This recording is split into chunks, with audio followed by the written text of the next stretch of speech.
All right, here we are back inside the kitchen. We have roasted the onions, peppers, and tomatillos. Get our roasting pan out of the way. Get some bowls over here that are close. You can see that we've got a nice char on these peppers, these Anaheim peppers, the jalapenos. And you might notice now that I've got a glove on. These jalapenos are potent, and my wife is sensitive to the point where her fingers will blister if she tries chopping these. Mine aren't quite that sensitive, but I have gone to itch my eye after eating these or cutting these things up, and that'll wake you up. So I use a glove now too. And so the onions, they've got a little char on them. Anything that's got a lot of char, you want to take that off. I've got some pieces in here that just got a little too charred, so I've taken those off.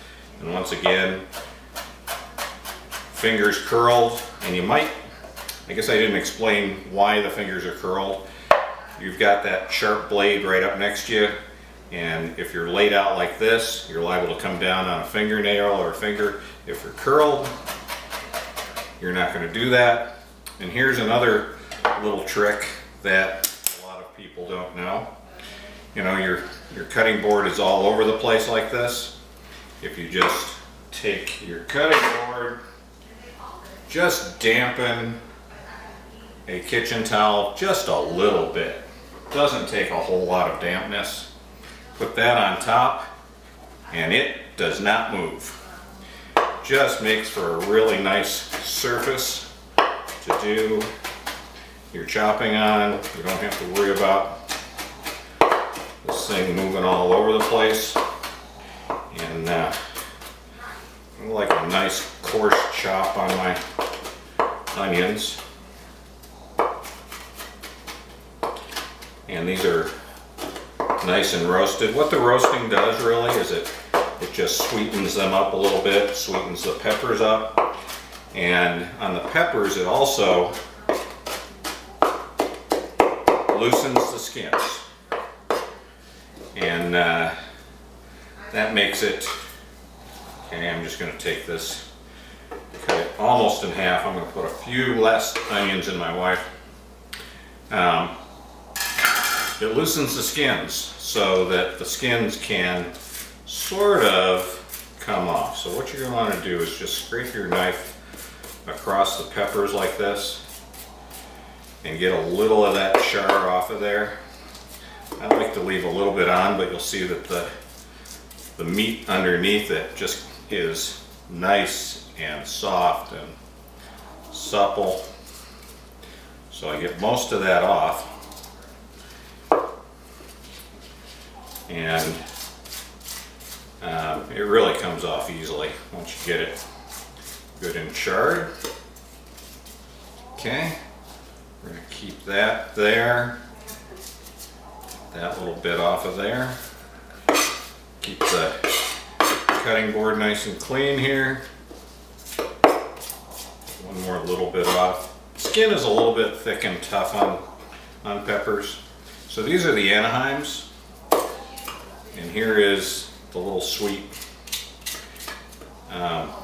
Carmen. And if you remember, I grow these because in high school, my wife and I met in high school, dated back then. And in high school, her Spanish name was Carmen Nube. And her maiden name was Cloud. And for those of you that know a little Spanish, Nube in Spanish means cloud. So that's where she got that and why I grow those Carmen peppers. This is the tomatillo, and it's softened up nicely. And once again, we're just going to give the tomatillo a nice... Now tomatillos, they're a little bit tart when they're fresh, but that is nice and sweet. and just adds a richness that you will not get without the tomatillo in here. It only takes one. So really quickly into there. Here's my jalapenos. And again, we're just going to take a little of that skin off of there. That side's not charred enough.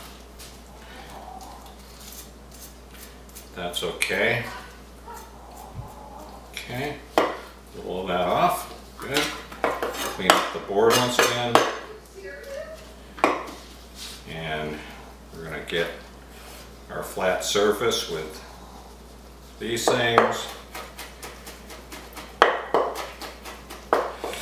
And of course, there is one more essential ingredient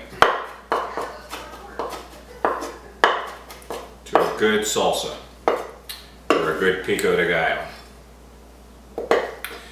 And that is, I'm going to put just a partial fresh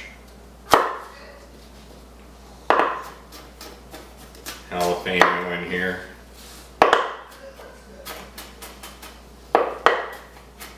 And this is going to add just a little bit of green pepper flavor, which I really like. These are really flavorful. So now that I've got that done, I can remove my rubber glove. Sorry about leaving. But the last, really and most essential ingredient to a good salsa is a can of beer. And you're wondering how this works? It works just like this.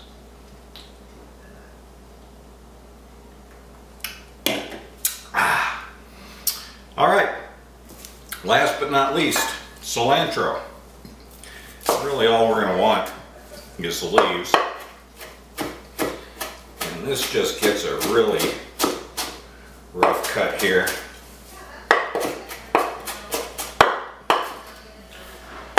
So, and I like a lot of cilantro. My wife, not as much. So I'm just going to take a half of this. And really, as you make this stuff up, you're going to find what proportions you really like best. Just have to experiment with it a little bit. Okay, so that's done. That's done. And now really the important part. And no, it's not the beer. Although, yeah, that's the important part.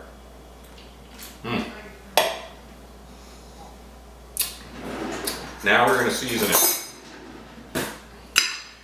I'm just going to mix these in just a little bit first, just so that we got everything partially incorporated. Okay, and now a teaspoon at a time. This is really important. A teaspoon at a time of salt. It is easy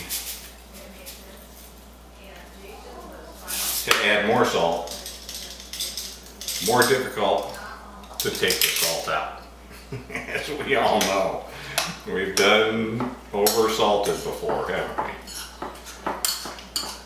So what we're going to do is just get that salt incorporated in each one. Oh, my wife is going to love this batch. She is really going to like this. I don't know if I have this actually showing in the picture how this really looks, but look at that. That's a beautiful thing. I put a lot of pico on each chip. She puts a little on each chip. So I make mine in a big bowl, hers in not so big bowl. So as you add the salt, you're just going to take a little taste.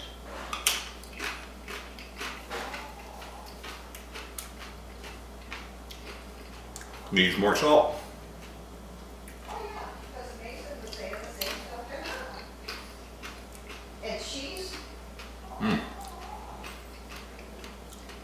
This one is just right.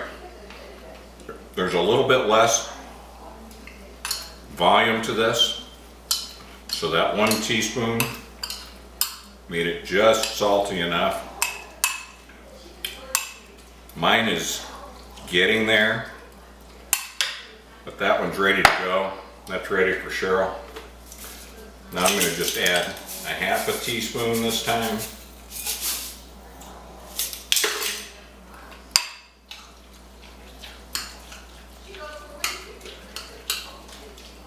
Okay. You can't believe how fresh and tasty this is. I mean, these tomatoes just came off the vine this morning.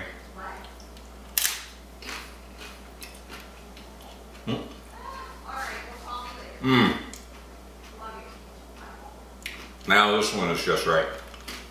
Perfect amount of salt. And last but not least, we're going to add just a touch of ground minced garlic.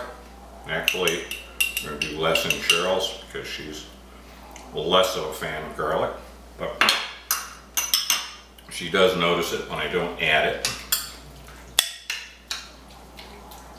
And that is it, folks. Quick and easy. You've got fresh pico de gallo salsa. If you want to sweeten things up, you can add a little pineapple to this. Just get creative and start adding your own ingredients, but that's what I do with mine.